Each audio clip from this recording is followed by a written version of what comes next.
The gunshot that killed Samuel O'Brien echoed through the streets of Clifton Hill, Missouri, on a Tuesday afternoon in June of 1876, and his daughter Sarah collapsed beside his body in a dress that had already been patched 12 times. She pressed her hands against the wound in her father's chest, blood seeping between her fingers as the summer sun beat down mercilessly on the dusty street. The bank robbers were already disappearing in a cloud of dust, their horses thundering away from the scene of violence they had created. Sarah's father had been crossing the street with their meager weekly supplies when a stray bullet found him, an innocent man caught in the crossfire of greed and lawlessness.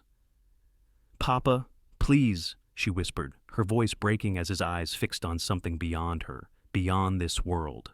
At 22 years old, Sarah O'Brien became an orphan in that moment, her mother having died of fever 3 years prior. She knelt there in the street, her faded blue dress spreading around her like a wilted flower, each of its 12 patches telling a story of poverty and perseverance. One patch covered a tear from catching on a fence post. Another hid the burn mark from when she had stood too close to the stove. The largest patch, sewn carefully over her knee, concealed the rip from when she had fallen, while running to bring her father lunch at the mill where he worked. Hands pulled her away eventually. Mrs. Henderson from the boarding house and old Doc Pritchard, his face grim with the knowledge that nothing could be done. The sheriff, a portly man named Wallace, promised to form a posse, but Sarah barely heard him. The world had become a hollow place, filled with meaningless sounds and empty gestures. The funeral was held 2 days later in the small cemetery on the hill overlooking Clifton Hill. 20 people attended, most of them out of obligation rather than true friendship. Samuel O'Brien had been a quiet man, a widower who kept to himself and worked hard at the sawmill. He had loved his daughter fiercely but had never quite recovered from losing his wife. Now they would rest together beneath the Missouri soil, and Sarah would face the world alone. She stood at the graveside in the same patched dress, the only one she owned suitable for such an occasion. It had been her Sunday best once, 5 years ago when her mother was still alive and they had attended church regularly. Now it was simply her only dress, period. She owned one other outfit, a work dress so threadbare it was practically transparent in places, held together more by hope than thread. After the burial, Sarah walked back to the small house she had shared with her father on the edge of town. It was little more than a shack, really, with 2 rooms and a leaking roof. The rent was paid through the end of the month, and then she would have to find somewhere else to go. Her father's wages had died with him, and Sarah had no skills beyond basic housework and cooking. She could read and write, at least. Her mother had insisted on that much education before the fever took her. That night, Sarah sat at the rickety table and counted her money by candlelight. $3.40. That was everything in the world she possessed, aside from the clothes on her back, a few dishes, and her parents' wedding rings. She touched the silver band she had slipped onto her own finger, her mother's ring, and felt tears burn her eyes again. She had cried so much in the past 2 days that she thought surely there could be no tears left, but grief had a bottomless well to draw from. Sleep came fitfully that night, and Sarah woke before dawn to the sound of roosters crowing. She dressed in her work dress, wincing at how thin the fabric had become, and walked into town as the sun painted the sky pink and gold. She would find work. She had to. There was no other choice. The general store did not need help. Neither did the hotel, the restaurant, or the dress shop. Mrs. Chen at the laundry said she could barely afford to pay her current workers. By noon, Sarah's feet ached and her stomach growled with hunger. She had skipped breakfast to save her meager supplies and was beginning to regret it. She was walking past the Silver Spur Saloon when the owner, a woman named Della with painted lips and knowing eyes, called out to her. "You looking for work, honey?" Sarah stopped, hope flaring in her chest. "Yes, madam. I can clean, cook, do laundry." "I need a girl for the evening shift," Della interrupted, looking Sarah up and down with an appraising eye. Serving drinks, talking to the customers, making them feel welcome. Something in the way Della said it made Sarah's skin prickle. She understood what kind of establishment the Silver Spur was, what kind of women worked the upstairs rooms. "I appreciate the offer, madam, but I am looking for different work." Della shrugged. "Suit yourself. But that offer stands if you change your mind. A girl alone in this world does not have many choices." Sarah walked away quickly, her cheeks burning. She knew Della was right about the scarcity of choices, but she was not desperate enough for that. Not yet. It was late afternoon when she found herself standing outside the largest ranch in the area, the Bar Cross Ranch, owned by the Bennett family. She had heard they employed dozens of men and had a large household staff. Perhaps they needed someone in the kitchen or to do laundry. The ranch was 3 miles outside of town, and Sarah's feet were blistered by the time she reached the long drive leading to the main house.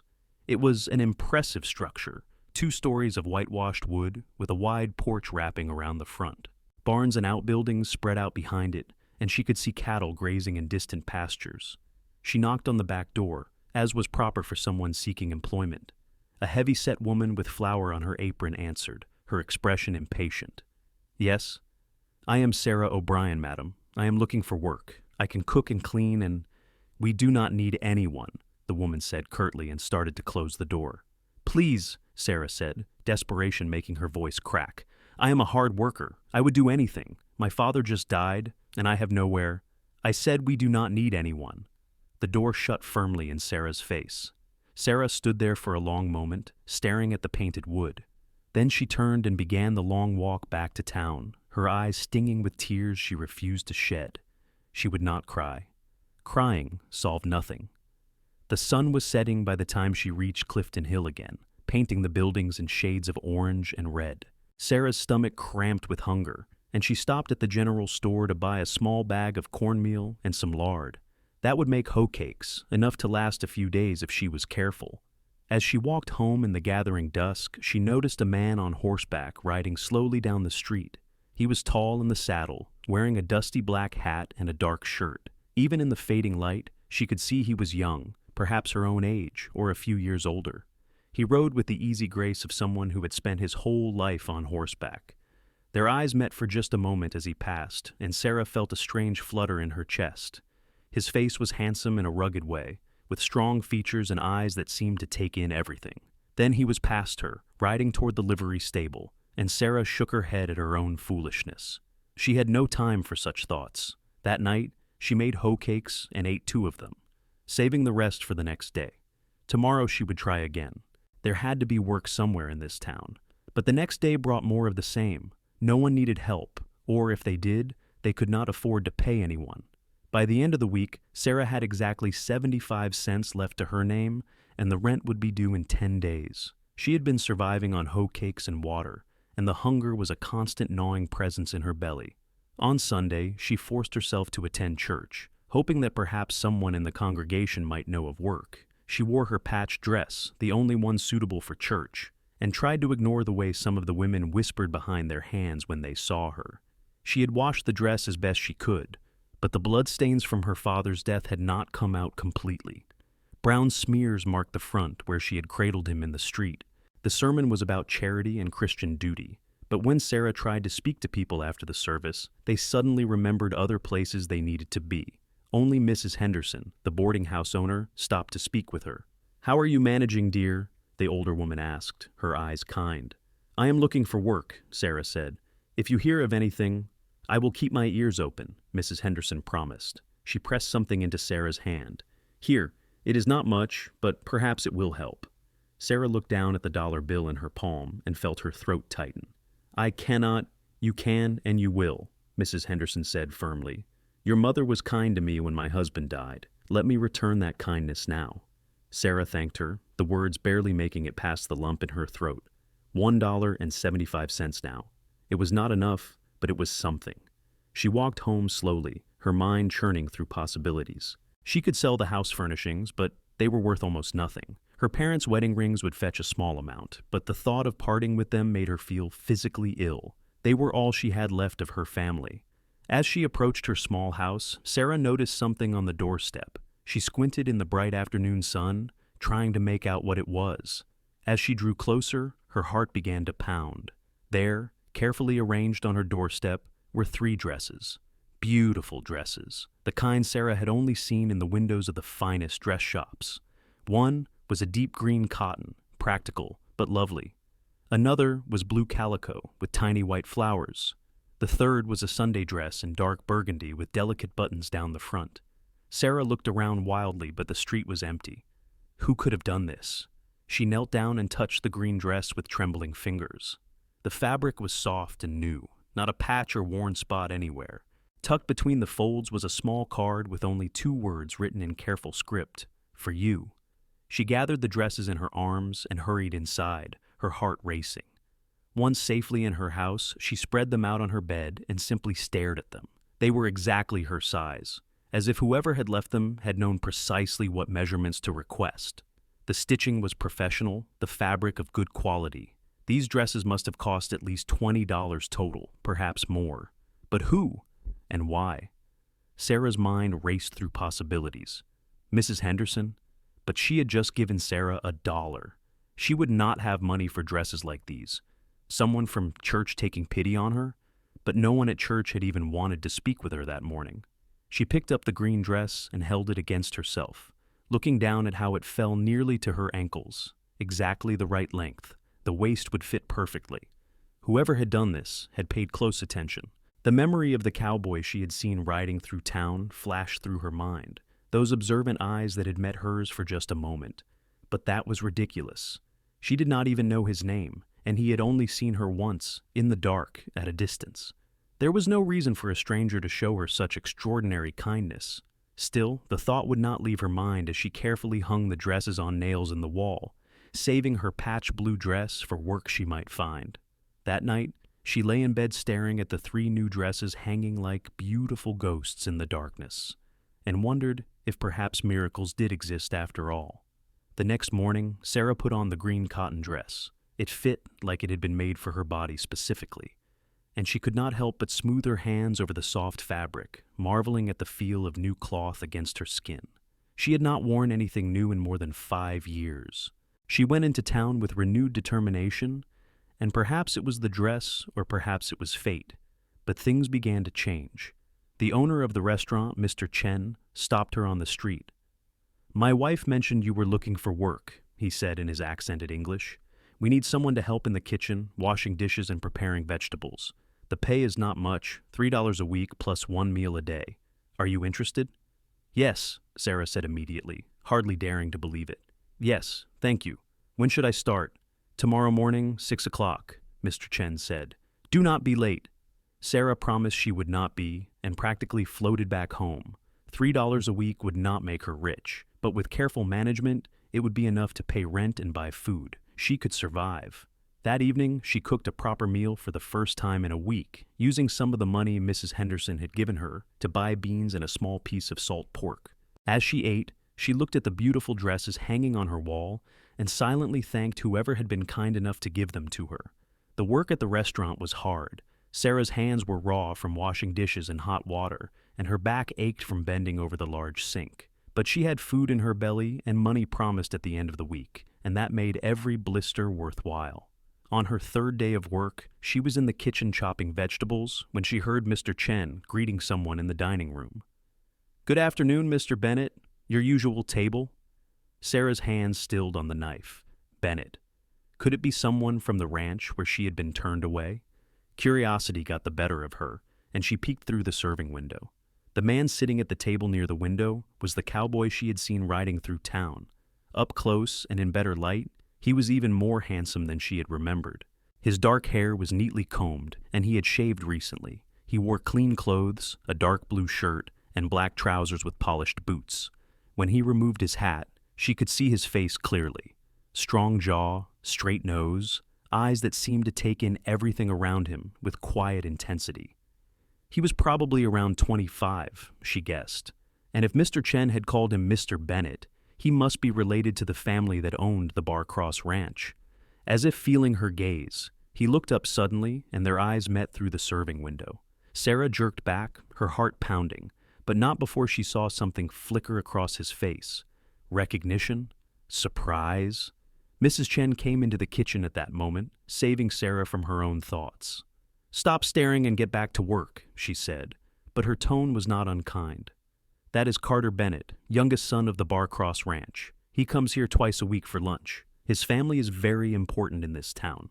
Carter Bennett. Sarah filed the name away as she returned to her chopping. She wondered if he had been at the ranch the day she had gone looking for work. She wondered a great many things, actually, but she pushed the thoughts aside. Rich ranchers' sons did not concern themselves with poor girls who washed dishes for a living. But When Mr. Chen came back into the kitchen with the empty plates from Carter Bennett's table, there was an extra dollar bill tucked under one of them. "He left this for the kitchen staff," Mr. Chen said, handing the dollar to Sarah. "He does that sometimes. Generous man." Sarah stared at the dollar in her hand. Generous man indeed. Generous enough to leave dresses on a poor girl's doorstep? She shook her head. That was foolish thinking. It had to be a coincidence. But 2 days later, when she came home from work, there was a package on her doorstep. Inside was a warm shawl, perfect for cool evenings, in a soft cream color. No note this time, but Sarah did not need one. She knew. The next time Carter Bennett came into the restaurant, Sarah made sure to stay in the kitchen, but she could feel his presence like a physical thing. Why was he doing this? Did he pity her? The thought stung. She did not want to be an object of pity, even from a handsome cowboy with kind eyes.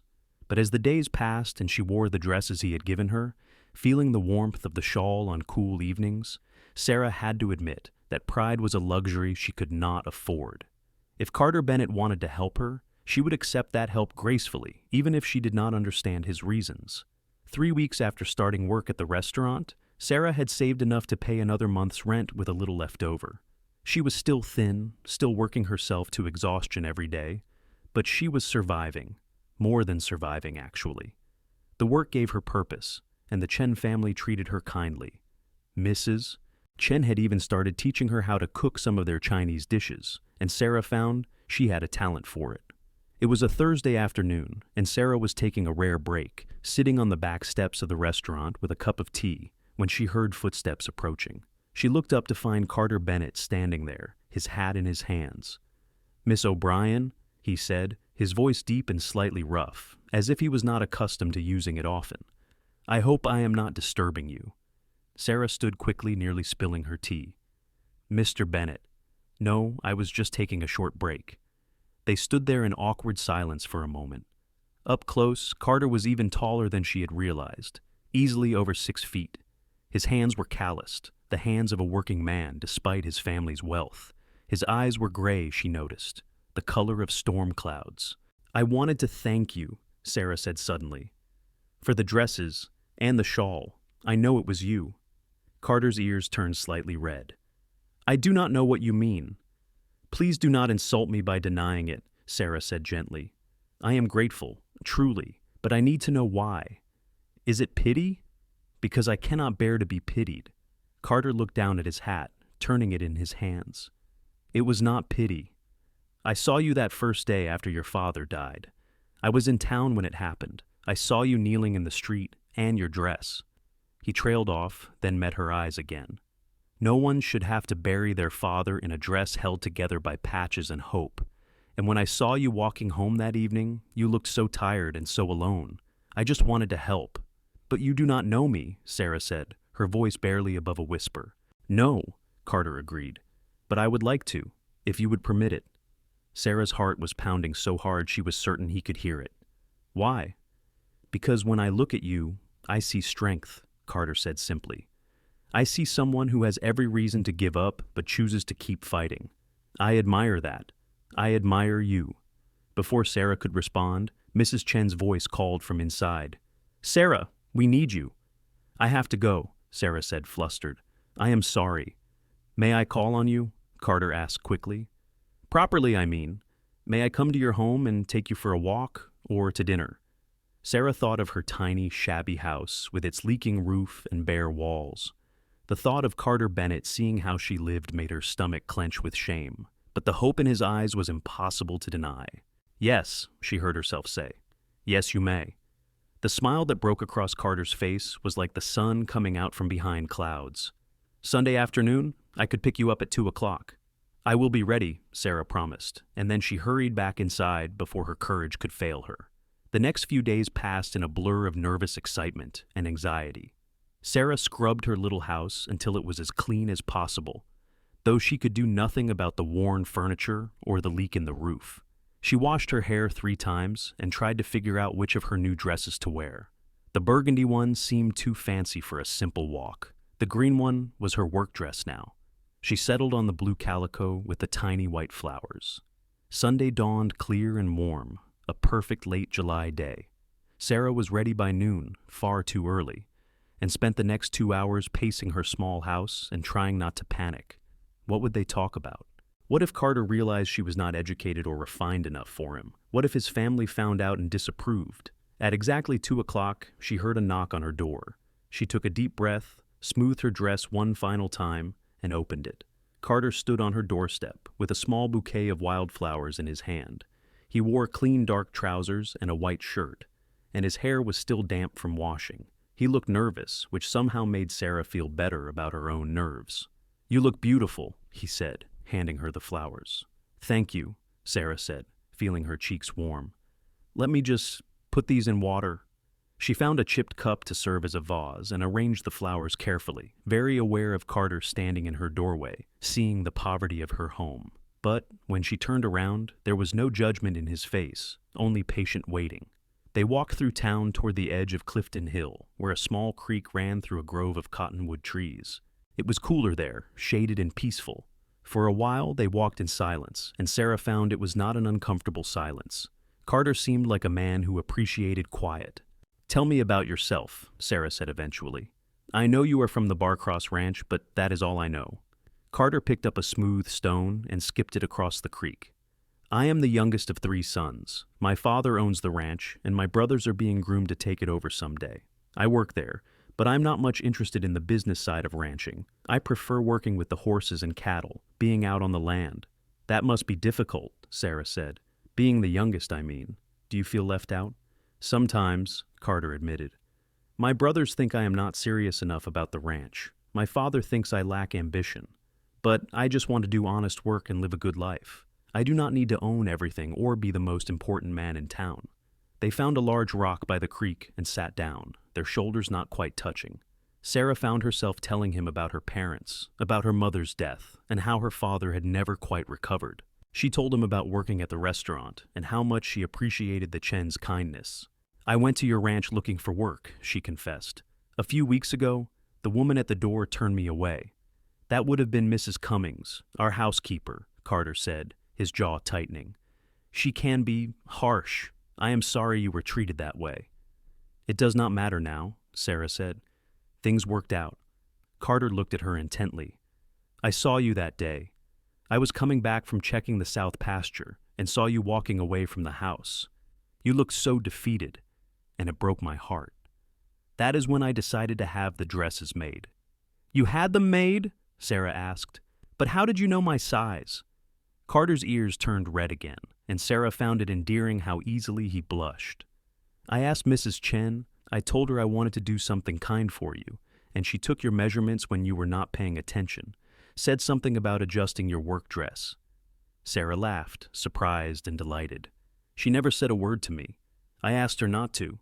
Carter said, "I did not want you to feel obligated or uncomfortable." They talked for hours, sitting by the creek as the sun moved across the sky. Sarah learned that Carter loved horses, that he had a dog named Ranger, that his favorite meal was steak and potatoes, but he had developed a taste for Chinese food from eating at the Chen's restaurant. Carter learned that Sarah could read and write, that she dreamed of someday having a garden full of flowers, that she missed her parents every single day, but was determined to build a life they would have been proud of. When the sun started to sink toward the horizon, Carter walked Sarah home. At her doorstep, he took her hand gently. "May I see you again?" he asked. "I would like that very much," Sarah said. "Tuesday evening? I could bring dinner and we could eat by the creek." Sarah nodded, not trusting her voice. Carter lifted her hand and pressed a kiss to her knuckles, his lips warm against her skin. Then he was gone, walking away into the golden evening light, and Sarah stood on her doorstep with her hand pressed to her heart, feeling it race beneath her palm. The next few weeks were the happiest Sarah could remember in a long time. Carter came to see her twice a week, sometimes 3 times if he could get away from the ranch. They walked by the creek, ate picnic dinners as the sun set, talked about everything and nothing. Sarah learned that Carter had a quick wit and a dry sense of humor that made her laugh. He learned that Sarah was not afraid of hard work and had dreams bigger than her circumstances. One evening in late August, as they sat by the creek watching fireflies dance over the water, Carter took Sarah's hand. "I know this might seem fast," he said. "We have only been seeing each other for a month, but I need you to know that my feelings for you are serious. I am not courting you for amusement or to pass the time. I am courting you because I believe you could be the woman I spend my life with." Sarah's breath caught. "Carter, I feel the same way. But your family? My family will have to accept it," Carter said firmly. "I know we come from different circumstances, but that does not matter to me. You are intelligent, hardworking, kind, and beautiful. Any family would be lucky to have you as part of it." "Have you told them about me?" Sarah asked. Carter hesitated. "Not yet. I wanted to wait until I was sure of my own feelings and yours, but I will tell them soon. I promise." They kissed for the first time that night, a soft, sweet kiss under the stars that made Sarah feel like she was floating. When Carter finally left, walking backwards so he could keep looking at her until the last possible moment, Sarah touched her lips and smiled. But the happiness was not meant to last unchallenged. 2 days later, Sarah was working at the restaurant when a well-dressed woman came in and sat at one of the tables. She was in her late 40s, with steel gray hair pulled back in a severe bun and eyes that missed nothing. She ordered tea and sat there for nearly an hour, and Sarah could feel her gaze following her every time she passed through the dining room. Finally, as Sarah was clearing a nearby table, the woman spoke. "You are Sarah O'Brien."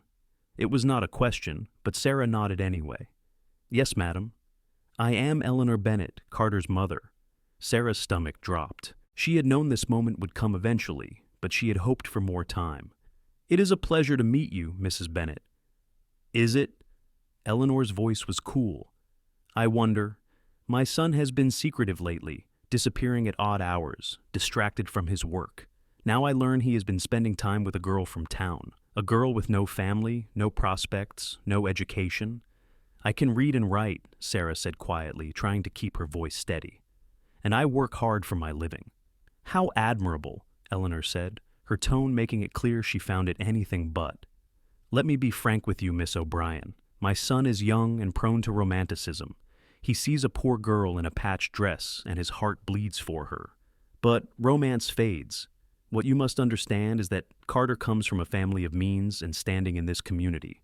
He requires a wife who can manage a large household, entertain important guests, and understand the social obligations of his position." Each word was like a small knife, cutting at Sarah's newfound happiness. "I could learn those things." "Could you? You work as a dishwasher in a restaurant. You live in a shack on the edge of town. You own 3 dresses which I understand my son purchased for you." Eleanor leaned forward slightly. "Do you truly believe you are suited to be the wife of a rancher's son?" Sarah felt tears burning behind her eyes, but she refused to let them fall. "I love him. Love." Eleanor said the word like it tasted bitter.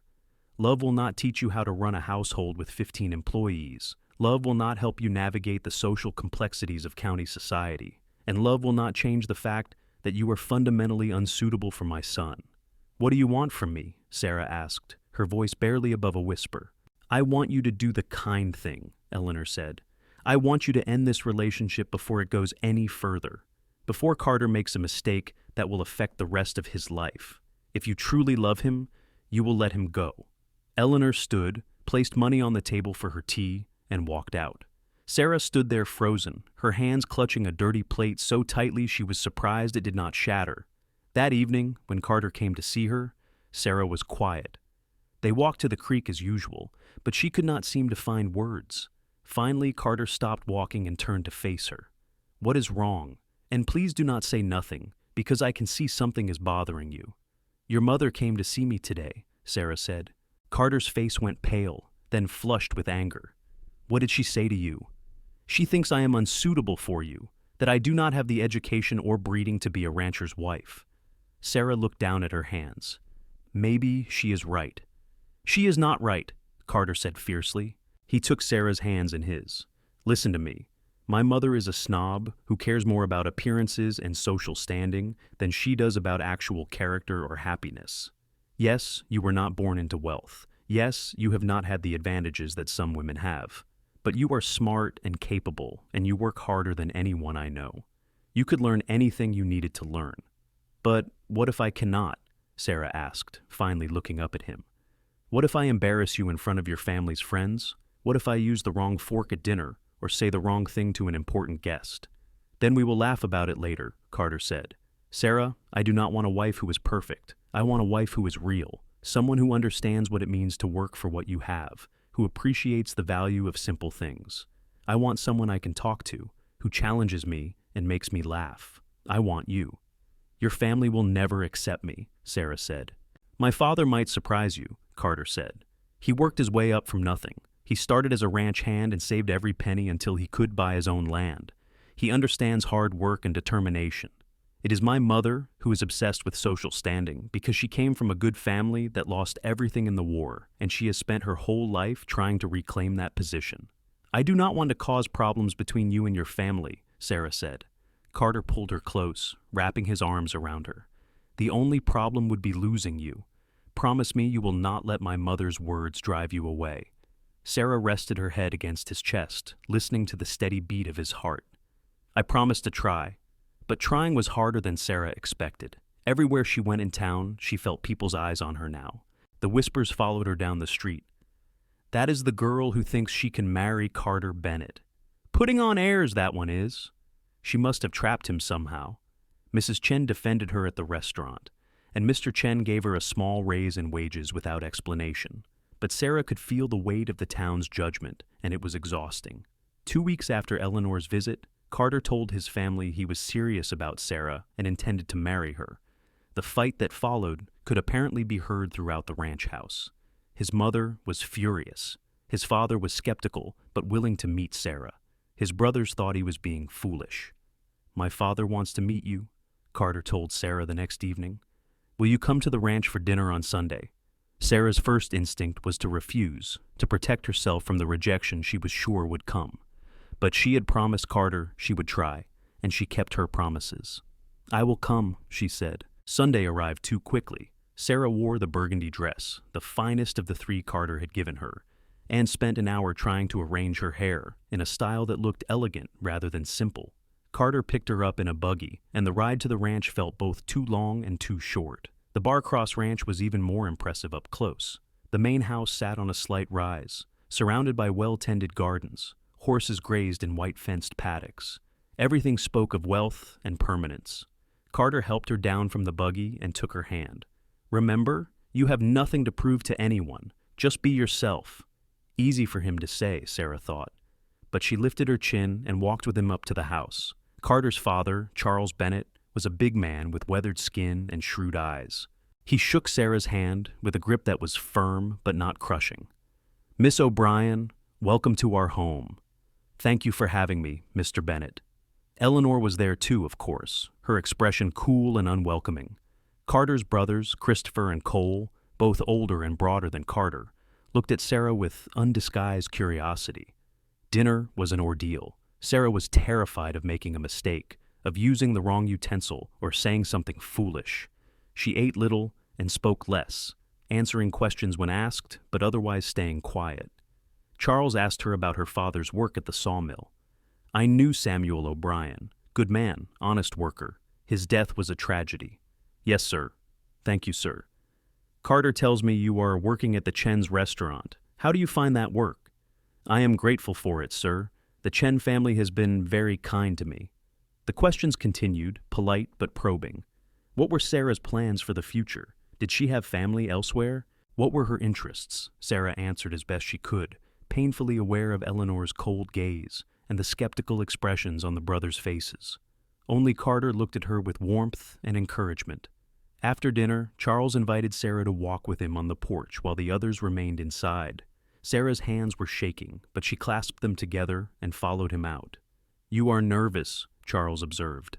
Yes, sir, I am sorry. Do not apologize. It is a natural response. Charles lit a cigar and looked out over his land. My son cares for you a great deal.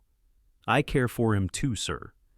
That much is obvious. What I need to know is whether you understand what being part of this family would mean. We are ranchers. The work is hard and often dangerous. The hours are long. There are responsibilities that come with our position in this community. I am not afraid of hard work, sir, Sarah said. I have been working since I was old enough to help my mother with household tasks. I may not know how to run a large household now, but I can learn. I am good at learning. Charles studied her for a long moment. My wife thinks you are after our money. The blunt statement made Sarah's cheeks burn. I am not. Sir, I did not even know Carter's last name when we first started spending time together. I just knew he was kind. Tell me what you see when you look at my son. Sarah thought about it carefully before answering. I see a man who cares deeply about things, even if he pretends not to. I see someone who would rather work with his hands than sit in an office. I see kindness and strength and humor. I see someone who sees me as I am, not just what I lack.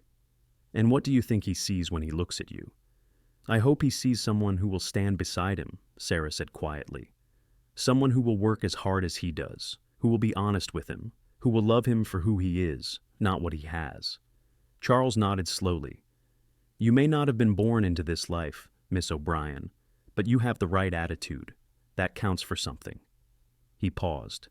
My wife will not make this easy for you. I know, sir. Can you handle that? Sarah thought of everything she had survived, losing both parents, poverty, hunger, the judgment of an entire town. Yes, sir. I believe I can. Then you have my blessing, Charles said, for whatever that is worth. Relief flooded through Sarah so intensely she felt dizzy. Thank you, sir. That means everything. When they went back inside, Carter's face was anxious, but when Sarah gave him a small smile, his whole body relaxed. Eleanor noticed the exchange, and her lips thinned into a disapproving line, but she said nothing. The ride back to town was quiet. Carter held Sarah's hand the entire way, and when they reached her little house, he walked her to the door. My father likes you, he said. I could tell. Your mother does not. My mother will come around eventually, and if she does not, it does not matter. You are the one I am choosing, not her. Carter cupped Sarah's face in his hands. I love you, Sarah O'Brien. I know we have not been courting long, but I know my own heart. I love you. Tears spilled down Sarah's cheeks, but they were happy tears. I love you too. They kissed there on her doorstep, and Sarah felt like her heart might burst from the joy of it. When Carter finally pulled away, he was smiling. Give me a few weeks to make arrangements, he said, and then I am going to ask you properly, the way you deserve. Sarah watched him ride away, and for the first time since her father's death, she felt like the future held promise instead of just struggle. The next few weeks passed in a blur. Sarah continued working at the restaurant, but now she walked through town with her head held high. Carter had claimed her publicly, and that changed things. The whispers continued, but they had less power now. Carter took her to the ranch again, and this time Christopher and Cole made more effort to be welcoming. Christopher's wife Marie was kind and took Sarah aside to tell her not to let Eleanor intimidate her. She was hard on me too when I first married into the family, Marie confided, but she means well, even if her methods are harsh. In September, as the leaves began to turn gold and red, Carter invited Sarah on a picnic to their special spot by the creek. She knew something was different the moment she saw him. He was nervous, fidgeting with his hat, and he had brought an elaborate basket of food. They ate and talked, but Carter seemed distracted. Finally, as the sun began to set, he stood and pulled Sarah to her feet. I have been thinking about how to do this, he said, trying to find the perfect words, but the truth is, there are no perfect words. There is just how I feel. He dropped to one knee, and Sarah's hands flew to her mouth. Sarah O'Brien, you are the strongest, kindest, most remarkable woman I have ever known. You faced tragedy and kept going. You worked until your hands bled to survive. You never gave up, even when you had every reason to. I want to spend the rest of my life with you. I want to build a home with you, raise children with you, grow old with you. Will you marry me? He pulled a ring from his pocket, a simple gold band with a small diamond. It was not the largest or flashiest ring, but it was beautiful in its simplicity. Yes, Sarah said, tears streaming down her face. Yes, yes, yes. Carter slipped the ring onto her finger and stood, lifting her up and spinning her around. They laughed and cried and kissed until the stars came out. They were married 6 weeks later, in November of 1876, in a small ceremony at the church in Clifton Hill. Sarah wore a wedding dress that Carter had commissioned, the most beautiful thing she had ever worn. White silk with lace at the collar and sleeves, fitted to her exactly. Mrs. Chen and Mr. Chen attended, along with Mrs. Henderson and Doc Pritchard. Charles Bennett was there, looking proud. Marie and Sarah's brothers-in-law attended. Eleanor came too, though her expression was tight and unhappy. As Sarah walked down the aisle, she thought of her parents and wished desperately that they could be there. But in a way, perhaps they were. Her mother's ring was on Sarah's right hand, and she carried a handkerchief that had belonged to her father. Carter waited at the altar in his best suit, his eyes bright with emotion. When Sarah reached him, he took her hands and held them tightly. The ceremony was simple. They exchanged vows in steady voices, promising to love and honor each other for the rest of their lives. When the preacher said Carter could kiss his bride, he did so tenderly, as if Sarah was something precious and fragile. They were showered with rice as they left the church, and Sarah laughed as Carter helped her into the buggy that would take them back to the ranch. She was no longer Sarah O'Brien, daughter of a sawmill worker. She was Sarah Bennett, wife of a rancher's son, and the future was bright with possibility. Charles had given them a small house on the ranch property as a wedding gift. It was not large, just 4 rooms, but it was sturdy and well built, with glass windows and a solid roof. To Sarah, who had lived in a shack with holes in the walls, it was a palace. Their first night there, Carter carried Sarah over the threshold and set her down gently in the main room. It was furnished simply but comfortably, with a table and chairs, a sofa, and a large bed visible through the open bedroom door.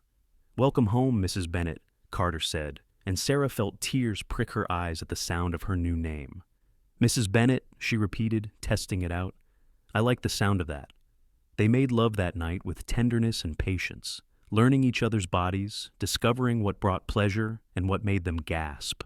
Afterward, Sarah lay in Carter's arms and felt more content than she ever had in her life. The first few months of marriage were an adjustment. Sarah had to learn the rhythms of ranch life, the early mornings and the hard work, but she threw herself into it with characteristic determination. She learned to manage the household, to cook for ranch hands during busy seasons, to help with the animals when needed. Marie became a good friend, teaching Sarah the things Eleanor refused to: how to manage accounts, which families were important in county social circles, what was expected at various gatherings and events. Eleanor remained cold, but Sarah tried not to let it bother her. She focused on her own household, on making a home for Carter, on building a life. In the spring of 1877, Sarah realized she was pregnant. She told Carter one evening as they sat on their porch watching the sunset, and the joy on his face was worth every moment of morning sickness she had endured.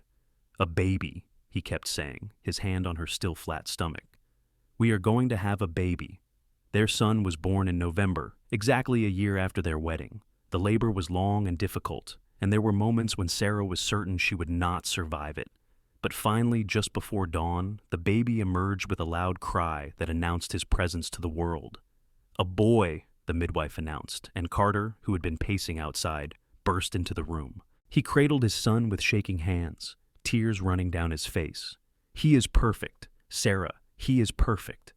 They named him Samuel, after Sarah's father, with Charles as his middle name after Carter's father. When Charles Bennett came to see his grandson, Sarah saw his eyes grow suspiciously bright. "Samuel Charles Bennett," he said, holding the baby carefully. "Strong name for a strong boy." Even Eleanor softened slightly at the sight of her grandson, though she still did not fully accept Sarah. But Sarah found she cared less about Eleanor's approval now. She had Carter and Samuel, and that was enough. The years passed in a blur of happiness and hard work. Samuel grew into a lively toddler, then a rambunctious boy. When he was 3, Sarah gave birth to twin girls, Emma and Elizabeth, who had their father's gray eyes and their mother's dark hair. Carter proved to be a wonderful father, patient and playful. He taught Samuel to ride almost as soon as the boy could walk. He was gentle with the twins, letting them climb all over him and pull his hair without complaint. In 1882, Charles Bennett had a stroke that left him partially paralyzed. The running of the ranch fell to his sons, and Carter found himself taking on more responsibility than he had ever wanted. But he rose to the challenge, working long days to keep the ranch profitable. Sarah supported him however she could, managing their household efficiently, entertaining buyers and business associates when necessary. She had learned well over the years, and if some of the county ladies still looked down on her for her origins, most had come to respect her for her capability and kindness. Eleanor suffered her own stroke in 1884 and died 3 days later. At the funeral, Sarah felt a complicated mix of emotions. She had never been able to win Eleanor's approval, but she took no pleasure in the woman's death. After the funeral, Christopher pulled Sarah aside. "My mother was wrong about you," he said quietly. "I want you to know that. You have been good for Carter and good for this family. She should have seen that." The acknowledgement meant more to Sarah than she would have expected. She thanked him with tears in her eyes. Charles recovered some function after his stroke and lived until 1887, long enough to see Samuel start school and the twins grow into bright, curious 6-year-olds. He died peacefully in his sleep, and Carter grieved deeply for the father who had always believed in him. The ranch was divided among the 3 brothers, with Carter receiving the section that included the house where he and Sarah lived. It was enough land to run a good operation, and Carter threw himself into making it successful. In 1888, Sarah gave birth to another son, whom they named Thomas. He was a quiet baby, thoughtful and observant, unlike Samuel's boisterous energy. The years continued to pass. Samuel grew into a young man who loved the ranch as much as his father did. The twins were inseparable, finishing each other's sentences and getting into mischief together. Thomas followed his older siblings around like a devoted puppy. On their 15th wedding anniversary, Carter took Sarah back to the creek where they had courted. It looked exactly the same, the water running over smooth stones, the cottonwood trees providing shade. "Do you remember the first time I brought you here?" Carter asked, holding her hand. "I remember everything," Sarah said. "I remember being so nervous I could barely speak. I remember thinking you were too good to be true." "I thought the same about you," Carter admitted. "I kept waiting for you to realize you could do better than a rancher's son who would rather work with horses than people." "There is no better," Sarah said firmly. She touched his face, noting the lines that had formed around his eyes, the gray that had started to appear in his hair. She knew she had changed too. That hard work and childbearing had marked her body. But when Carter looked at her, she still saw the same love in his eyes that had been there 15 years ago. "Thank you," Carter said suddenly. "For what?" "For taking a chance on me, for agreeing to marry me even though you knew my family would make it difficult, for building this life with me, for giving me 4 incredible children, for being my partner in everything." He pulled her close. "You are the best thing that ever happened to me, Sarah Bennett." "I love you," Sarah said simply. Then, now, always. They kissed there by the creek, just as they had when they were courting, and Sarah felt the same flutter of joy she had felt then. In 1895, Samuel married a girl from town named Lucy, and they built a house on the far side of Carter's land. Sarah watched her son pledge his life to another woman and felt the bittersweet pang of watching a child grow up and away. The twins were courted by various young men, much to Carter's dismay. "They are too young," he insisted, though they were 18. "They are the age I was when you started courting me," Sarah pointed out. "That was different." "How?" Carter could not come up with a good answer to that, which made Sarah laugh. Emma eventually married a banker's son and moved to St. Louis, while Elizabeth married a rancher from the next county over. Thomas showed no interest in courting anyone, preferring to spend his time with the horses and cattle. As the new century approached, Carter and Sarah found themselves alone in their house for the first time in over 20 years. The quiet was strange at first, but they adjusted. They spent their evenings on the porch, watching the sun set over the land they had worked together to build. Carter taught Sarah to play chess, and she beat him more often than he liked to admit. They read books aloud to each other and talked about everything and nothing. On a warm evening in June of 1900, they sat on their porch as fireflies began to dance in the gathering twilight. Carter held Sarah's hand, his thumb rubbing over her knuckles in the way he had done for over 20 years. "Do you ever think about where we started?" Sarah asked. "About that girl in the patched dress and the cowboy who left new ones on her doorstep?" "Every day," Carter said. "Best decision I ever made." "Why did you do it?" Sarah asked. "Really, you could have just ignored me, gone on with your life." Carter was quiet for a moment. "I saw you kneeling in that street with your father's blood on your dress, and something in my chest cracked open. You looked so alone, so devastated, and I thought no one should face that kind of pain by themselves. And then I kept seeing you around town, working so hard, never complaining, always keeping your head up, even though I could see how tired you were. You were the strongest person I had ever met, and I wanted to know you. I wanted to be part of your life. You saved me," Sarah said softly. I was so close to giving up. If you had not done what you did, I do not know what would have happened to me. You saved yourself, Carter corrected. I just gave you some dresses. You did everything else. You found work. You survived. You built a life. That was all you, Sarah. We did it together, Sarah said. Everything good in my life, we built together. Carter lifted her hand and kissed her knuckles, just as he had on their first evening together. Together, he agreed. As the years continued to pass, Sarah and Carter settled into the comfortable rhythm of a long marriage. They knew each other's moods and thoughts, could communicate with a glance or a touch. They had weathered storms together, both literal and figurative, and come through stronger for it. Samuel and Lucy gave them 3 grandchildren. The twins each had children of their own. Thomas eventually married a quiet woman named Ruth, who loved horses as much as he did, and they remained on the ranch helping Carter manage the operation. In 1910, Carter and Sarah celebrated their 34th wedding anniversary. Their children and grandchildren gathered for a party, and Sarah looked around at all the people who existed because she had said yes to a cowboy with kind eyes and a generous heart. What are you thinking? Carter asked, coming to stand beside her. That I am the luckiest woman alive, Sarah said. She gestured to the gathering. All of this, everyone here, it started with you leaving dresses on my doorstep. It started with you having the courage to keep going when everything seemed hopeless, Carter said. I just recognized something special when I saw it. That night, after everyone had gone home, Sarah and Carter sat on their porch as they had done countless times before. The summer air was warm, and the sound of crickets filled the darkness. Do you remember what you said to me the first time we came to this house? Sarah asked.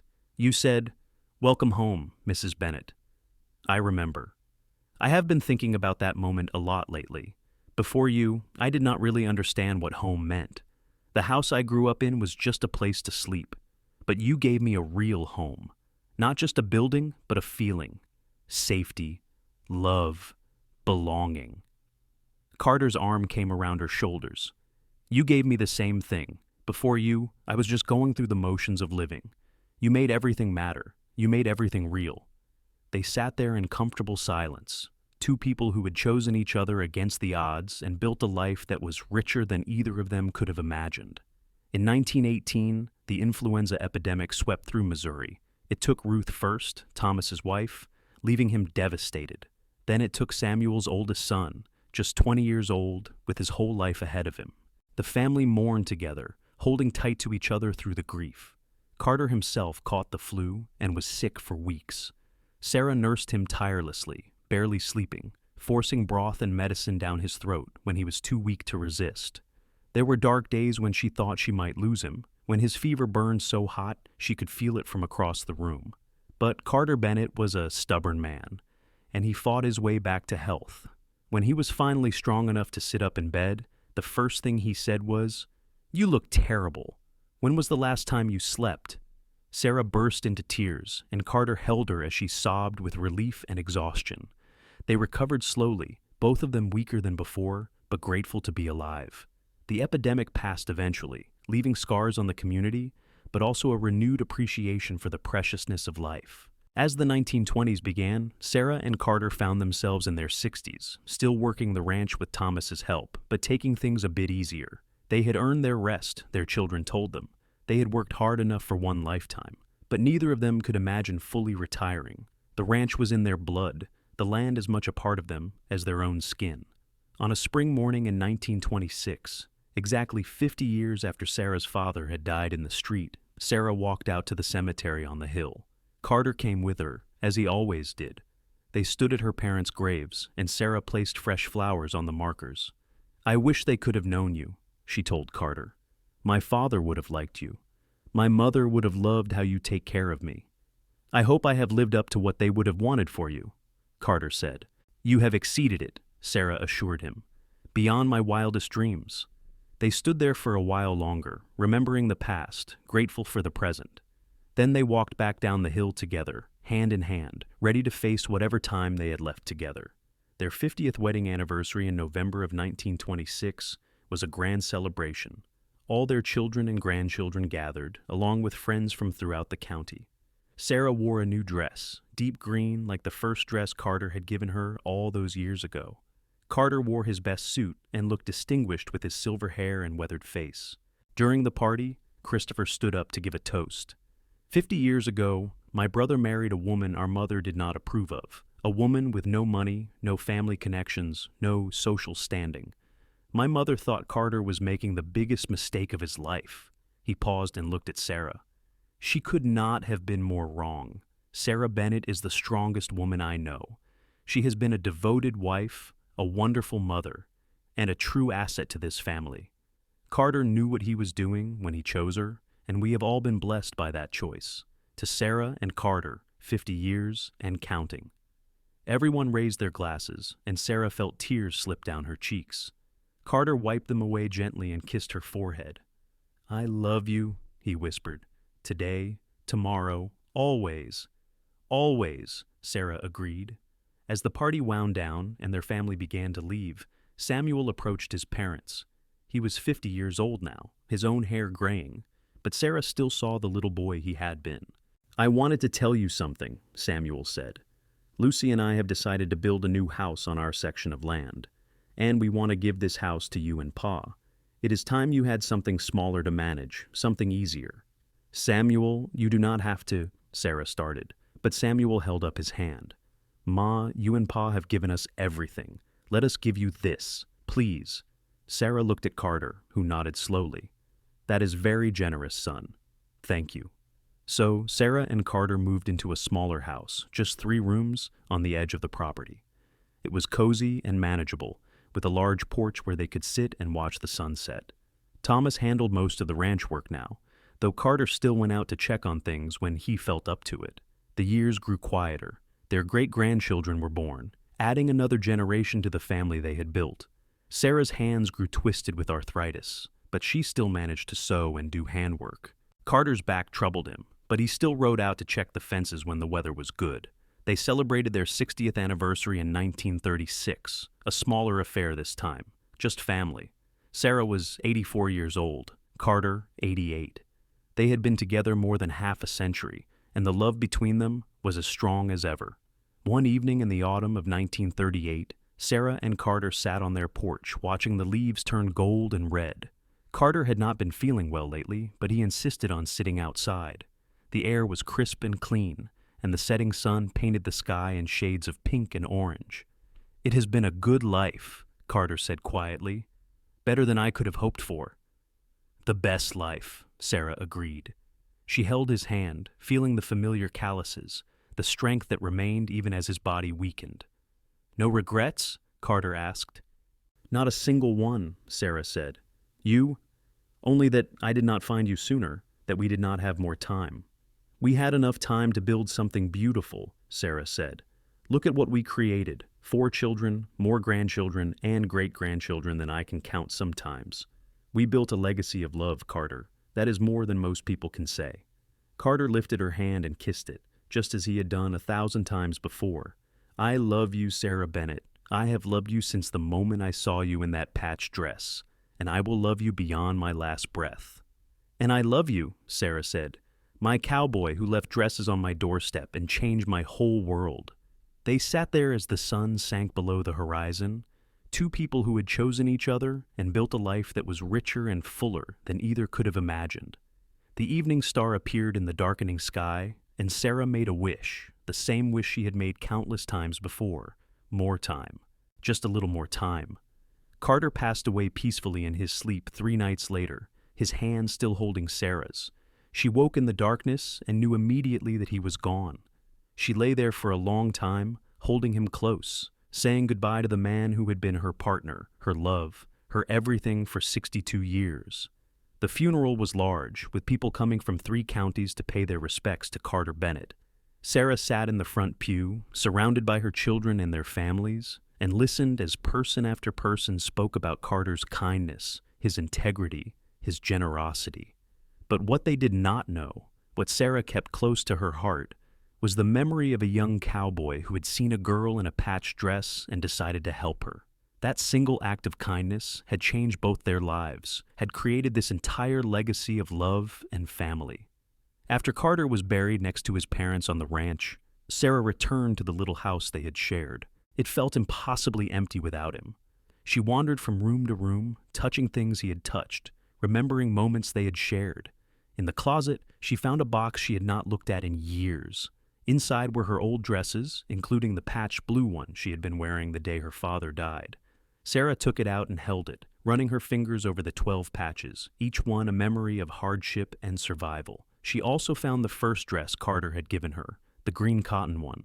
She remembered the shock of finding it on her doorstep, the feel of new fabric against her skin, the way it had given her hope when she had so little. Sarah folded both dresses carefully and put them back in the box. Someday she would give them to one of her granddaughters, along with the story of how a cowboy's kindness had saved her life and given her a love that lasted a lifetime. Sarah lived another 3 years without Carter, supported by her large family. She told stories to her great-grandchildren about the old days, about their great-grandfather who had been the kindest man she ever knew. She spent her days in the little house, surrounded by memories, waiting patiently to be reunited with the love of her life. She died in her sleep on a warm June night in 1941, just a few months shy of her 87th birthday. They buried her next to Carter, and on her gravestone, her children had inscribed, "Beloved wife, mother, grandmother. She lived with grace and loved with all her heart." At the funeral, Samuel told his children and grandchildren the story his mother had told him many times. The story of a girl in a patched dress and a cowboy who left new ones on her doorstep. The story of kindness and courage, of love that overcame obstacles, of two people who chose each other and built something that lasted. That is your heritage, Samuel told the gathered family. Not just the land or the money or the Bennett name. Your heritage is the love that your grandmother and grandfather shared, the example they set of what marriage should be. They taught us that where you come from does not matter as much as where you are going and who you choose to go there with. Years later, Sarah's great-great-granddaughter would find the box with the dresses in it. She would carefully unfold the patched blue dress and the green cotton one, and she would ask about them. And someone would tell her the story, keeping alive the memory of Sarah and Carter Bennett, whose love story began with 12 patches and 3 dresses and lasted a lifetime. The Barcross Ranch continued through the generations, but the family never forgot the foundation it was built on. Hard work, certainly. Determination and courage, absolutely. But, most of all, love. The kind of love that sees past poverty and social standing to the person underneath. The kind of love that shows itself in small acts of kindness. The kind of love that builds a legacy lasting far beyond a single lifetime. And somewhere, in whatever comes after this life, Sarah and Carter Bennett were together again, forever young, forever in love. Two souls who had recognized each other across the divide of circumstance and chosen to build something beautiful together. Their story lived on in the land they had worked, in the children they had raised, in the example they had set. A cowboy and a girl in a patched dress who had loved each other with all their hearts and created something that would echo through the generations. A family built on love, kindness, and the belief that everyone deserves a chance at happiness.